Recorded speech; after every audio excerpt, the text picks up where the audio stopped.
Three signs that you are vibrating with negative money energy.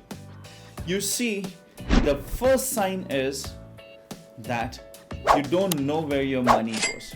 You see, you are the person who is earning so much of money, but end of the day you don't know where your money goes. This is a sign that you are vibrating with a negative money energy. Sign number 2, you hate money. You see, whenever you are doing any kind of a transaction, whenever you are dealing with money, you are not feeling good about it. Maybe there is a guilt, there is a shame, or maybe there is some kind of a fear or nervous which you have attached towards that particular thing. Sign number 3, you hate other people's money. You see, whenever you see successful people, you get jealous about them. You get jealous about their success. You get jealous when they buy new car, when they buy new home. You get jealous about that, how much money they have, and end of the day, you don't have enough money.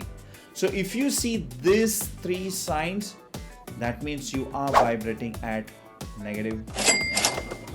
Now, if you want to change your money energy and you want to rise up and change your negative energy towards a positive energy and build a powerful, happy and healthy relationship, go ahead and comment below that I love money, and my team will send you a link from where you will be able to transform your money relationship. So go ahead and do it right now. And if you found this video helpful, go ahead and press that like button. And also, people who have not subscribed to my channel, go ahead and subscribe right now. And also send this video to someone who is not good at money. Okay? And I'll see you in the next video. Goodbye.